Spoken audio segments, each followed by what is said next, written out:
from an ecological point of view. No, Tom Carolan just said to give a perspective from the biodiversity side of things. So I just had a look at the river from the swimming pool to here. So obviously it's modified, it's a canalised river. So it's not got its natural function.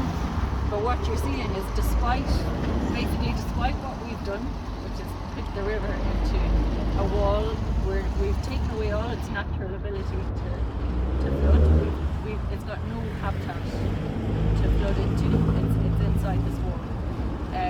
Despite that, it is trying to create what I think Ken is talking about. Yeah. It is trying to create a natural system, and this is part of it. Yeah. And so if you step back, you've got, from a biodiversity perspective, this is a biodiversity loss, okay, a canalised river.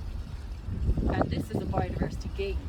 These pockets, they provide insects, pollinator plants, shelter for animals, places for birds to sit, places for otter to find cover. They have so many functions. It also has a filtration function. It's also narrowed the river, hasn't it? So the flow is better than it used to be, what you were talking about, Ken, because it's now narrower. But a little bit of flow going. So from a biodiversity perspective, it is a gain, and it's coming from a loss. So it's to take it out.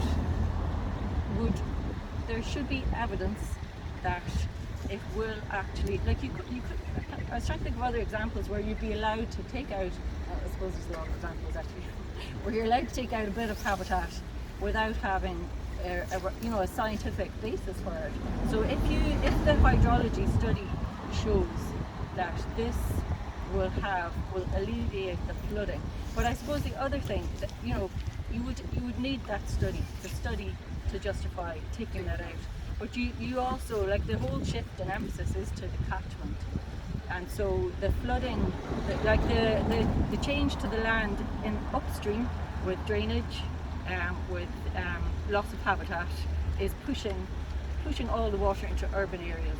And the discussion really is about, well, I think it is, and I think a lot of people now.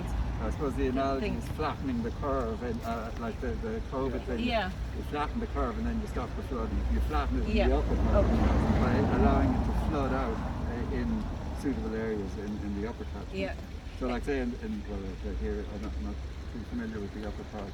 Yeah. But say in the Shannon, they're now flooding some of the bogs that used to be, born on the harvested and pumped out, so that when the floods come, it can flood out into that and it can save that loan. Further down. And the same could apply here. Yeah. And there's a video showing there's a village in England, I think, where they were trying to stop this effect by putting logs into the smaller streams in the upper part of the catchment. Let it slow it down, let it flood, and then you flatten that curve so you don't get the big high curve, you get the lower flood, and it doesn't flood over the edge. So if we go to the centre of the bridge, I'll tell you what my hydrologist said when we got here, what's coming at the bridge, okay? So there's a straight flow of water coming at the bridge. So what the water is doing two things. It's eroding and it's depositing, okay? So where there's a good movement of water is where the bed of the river is eroding, where it's actually lifting the gravel and lifting the smaller hard particles with it in a flood, okay? So it flows under our feet here, it goes straight out under the bridge, okay? Why are there two little islands left and right? The reason there's two little islands left and right is because they're the deposition zone. So when it gushes through the bridge here, it's heading for those people over there. So the water flow is heading in that direction, hitting the wall and then heading downstream. So that would be gone if that was in the erosion zone. Every flood would be scouring that away. So it's constantly depositing what's there.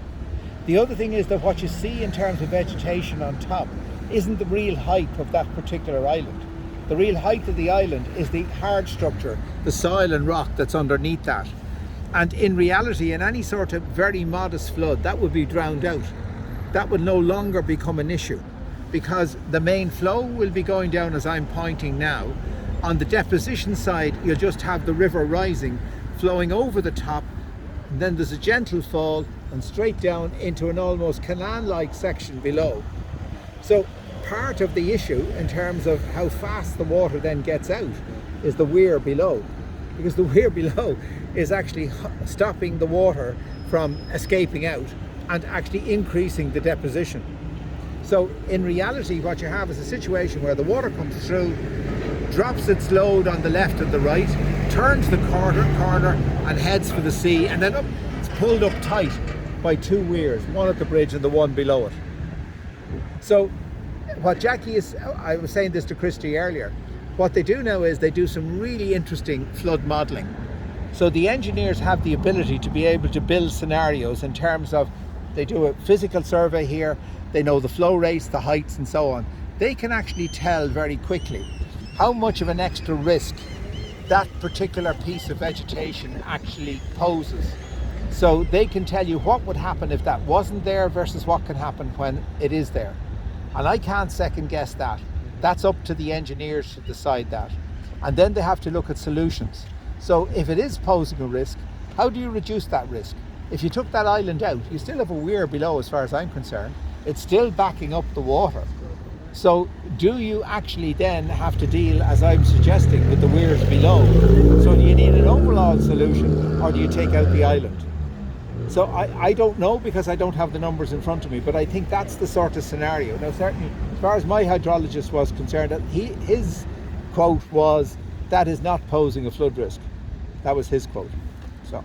How long are they? Like what I spoke to as well, so exactly the same thing. So this is a non-issue. Yeah. These islands, have they? For maybe 5, 6 years. Ophelia. When was Ophelia?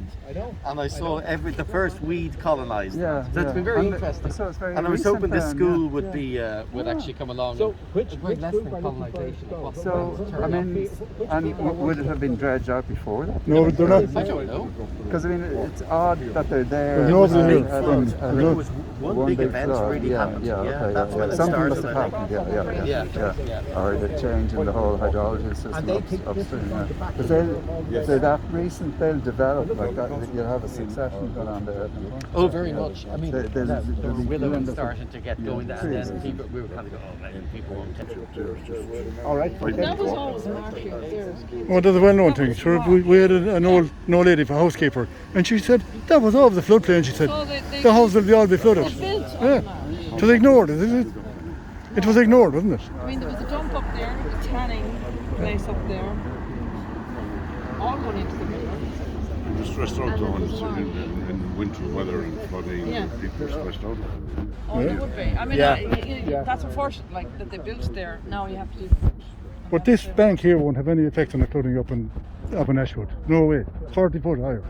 You've been off a big flood if it I does. respect your opinion, Ali, but it's your opinion. Yeah, absolutely. Yeah. Well, as you say, you have to start at the top. Yeah, well, if OPW have done all these surveys, they must have the numbers. They must know exactly what is the scenario, under what amount of rain, what flood level, when do they flood, and what causes the flood. So they must have that worked out. I mean, that's the job of a hydrologist, is to work those things out. And have they sent in a report, the OPW, have they? They're carrying out this report and surveys being done for the past number of years, and the work will be starting shortly.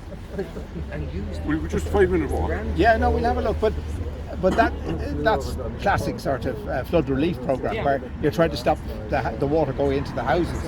There's a different question: what's causing the flooding? That's a different question to stop. Oh, the yeah, water. absolutely. You have Yeah. But is that a band-aid solution, or is that a full-time? Well, it's a very important solution for the people in the houses. Well, of course. But I think in terms of the overall managing the river, it's a band-aid solution. Yeah. Because really what Jackie said, and that's a much longer term program, Jackie said you start at the top and look at not just the risk of flooding here, but we had a great chat the last day I was up with a young farmer who's in Gloss, just where the river flows out of Napa Beg. And he was absolutely taken with the fact that they hadn't cleaned the river for years. And he suddenly realised the way the river was behaving itself and that they could live with it. Yeah. And he said it never struck him before that you know what difference it would make to the territory and the lake. So that's where you have to start. That's why we wanted to go up there today, was to show you what it's like up there. Yeah. It's really a gem. dam up there. So at the end of the day, if you had a management plan, I think, for the river itself, you would take into account then the flooding. I'd be very surprised the council aren't looking at these things. I mean, that's their job, is to look at these things. And really, the modelling that they can do now, the scenarios that they can build, are just extraordinary. So they, as I said earlier, they can look at these things and they can tell you quantitatively what's the increased risk of flooding, and by what level is it reduced as a result of taking out whatever they would see as an obstruction, we might see as deposition. So you have knowledge base there, and then you also have some examples of, Exactly. of places that this type of thing has been managed. Absolutely, that's right. Yeah, So those two, yeah. along with people's, minds and wills. Well, people have to understand what you're trying to do. Yeah. You're not trying to tell them their houses aren't going to get flooded.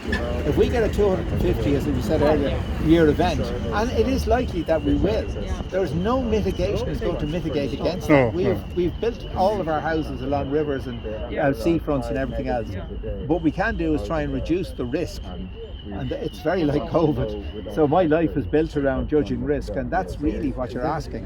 What's the increased risk of flooding as a result of leaving that there? Does it have to come out? So in the case of the Bandon, where I went in at a very late stage, there was horrific flooding in Bandon, absolutely horrific flooding. So they took the whole bed of the river out, they reconstructed the river, put the bed of the river back in. And when they put the bed of the river back in, my job was to recreate the salmon habitat in the Bandon. So it wasn't near as satisfactory as it was in the Dodder. It came in at a very late stage, and the design was already agreed. But we had a much better chance in the Dodder, where we had a complete open book, and we got great cooperation from OPW, because it took months longer than we had planned, and they needed, as I said, to support the walls, and so all of which they did. But they saw it as a good exercise for themselves in terms of how they might do it.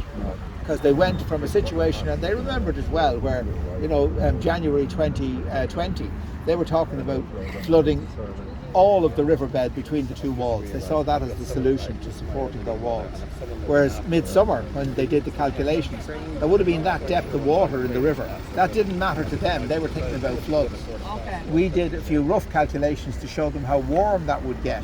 And in this instance, there was salmon and trout going through. They wouldn't have gone through. There would have been a thermal barrier. Yeah. So they couldn't. That was unacceptable to resolve. They said, well, how do we increase the depth and lower the temperature? We said, well, you have to, as I said ad nauseum today, put back in your meanders. And they stayed with us, and we took an old haul road that they had, we sieved it, we took out all the cobble, and we recreated the bars from the haul road. We didn't even